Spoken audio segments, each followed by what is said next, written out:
이 태아부터 청소년까지 미래 세대가 우리 정부에 제기한 헌법 소원이 있습니다. 우리 정부가 소극적인 정책으로 기후 위기를 방관하면서 이 미래 세대의 기본권을 침해한다는 주장이었는데요. 헌법재판소가 어제 이 주장을 일부 받아들였습니다.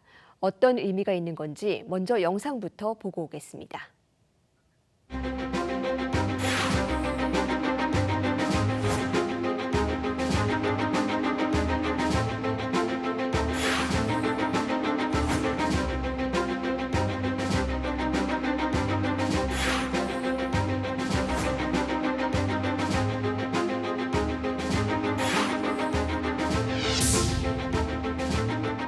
앞으로 저와 같은 어린이들이 헌법소원에 나서지 않아도 되는 세상을 만들기 위해 이번 판결이 더 큰 변화를 일으킬 수 있기를 바랍니다.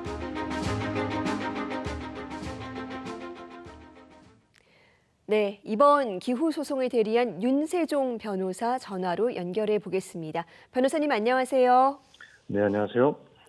네, 이 정부의 기후 위기 대응 정책이 기본권을 침해한다는 헌재 판단이 나왔습니다. 2031년부터 2049년까지 이 특별한 온실가스 감축 목표가 없는 게 문제라는 건데 이번 판결 어떤 의미가 있을까요?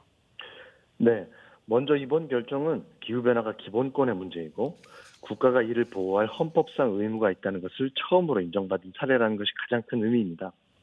특히 헌법재판소는 2030년 이후에 대해서 아무런 목표를 정하지 않은 것이 미래 세대에게 감축의 부담을 전가하게 되기 때문에 위헌이라고 판단하였고요. 기후변화에 관해 특히 문제되는 세대 간 정의가 적극적으로 고려되었다는 점도 매우 큰 진전입니다. 네, 기후변화가 기본권의 문제라는 걸 인정받았다는 의미가 있다라고 말씀을 해주셨습니다.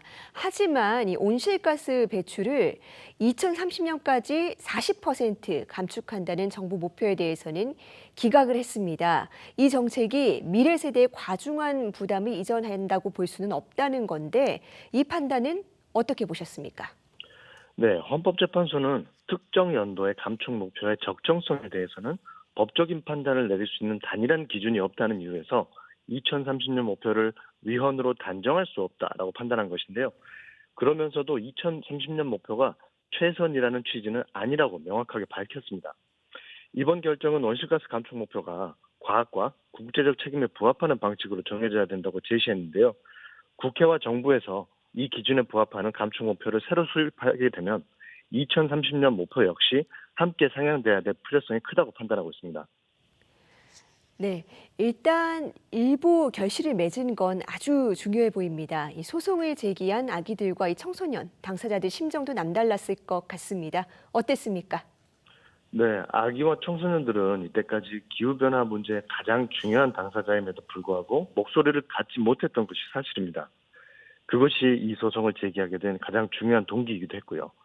이번 판단을 통해서 아기와 청소년 당사자들이 기후변화에 대해서 갖고 있던 걱정과 우려가 헌법적으로 유의미하고 정당한 것이라는 확인을 받았다는 것이 당사자들에게도 큰 의미가 있을 것으로 생각합니다. 네, 이제 중요한 건 정부의 대응입니다. 가장 먼저 준비해야 될 게 2030년 이후의 탄소 배출 감축 목표를 세우는 겁니다. 어느 정도 수준이 적당할까요? 온실가스를 얼마나 줄여야 온도 상승을 제한할 수 있는지는 사실 과학의 문제입니다. 그리고 IPCC와 같은 국제기구에서 과학적으로 요구되는 감축 경로를 이미 제시하고 있습니다. 그래서 우리나라는 선진국이기 때문에 최소한 이런 전 세계 평균 감축 경로보다는 높은 수준의 목표를 세워야 할 것이고요. 여기에 우리의 구체적인 책임과 역량을 반영하면 2050년까지의 구체적인 경로를 결정할 수가 있습니다. 네, 과학적인 기준 중요해 보이고요. 탄소 배출을 줄이기 위해서 정부가 이 밖에 또 어떤 정책을 보완해서 내놔야 될까요? 네, 목표를 세우는 것만큼이나 목표를 달성하는 분야별 감축 정책이 강화되는 것이 반드시 필요할 텐데요. 대표적으로 우리나라가 아직도 재생에너지 보급 비중이 다른 나라들보다 현저히 낮습니다. 그래서 재생에너지 보급 속도와 규모를 지금보다 늘리는 것은 반드시 필요할 것이고요. 기업들이 배출량을 효과적으로 줄일 수 있도록 하는 배출권 거래 제도를 강화하고 탄소 비용을 현실화하는 것도 시급한 숙제라고 할 수 있습니다. 네, 재생에너지와 배출권 제도.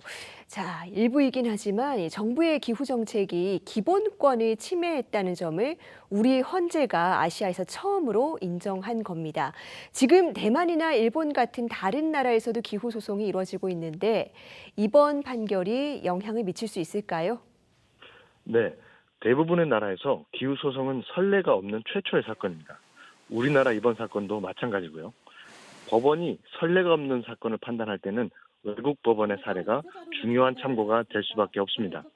그런 면에서 유럽 국가를 중심으로만 나왔던 기후소송 승소 사례가 우리나라에서 나왔던 사실은 특히 아시아 국가에서 진행되는 소송에서 큰 참고가 될 것으로 기대하고요. 우리나라뿐 아니라 전 세계적인 기후 대응을 이끌어내는데 중요한 역할을 할 수 있을 것으로 기대합니다. 네, 유럽에선 기후 소송이 이미 이루어진 바 있다고 말씀을 해주셨는데 판단이 정책에 어떤 영향을 미쳤는지요? 네, 대표적으로 독일에서는 이 독일 기후 목표가 위헌으로 판결된 직후에 독일의 정부와 의회가 감축 목표를 상향하고 탄소 중립 목표 연도를 2050년에서 2045년으로 강화했고요. 이 강화된 목표에 따라서 지금 정책을 집행하고 있습니다. 네. 여러모로 의미가 깊은 판결입니다. 이 지구 온도 상승을 1.5도로 막자는 목표를 세운 지난 2015년 파리 기후 협약 이후에도 이상 기후는 점점 심해지고 있습니다. 이번 판결로 미래 세대가 살아갈 터전이 더 안전해지길 바라겠습니다. 변호사님 오늘 말씀 잘 들었습니다. 감사합니다.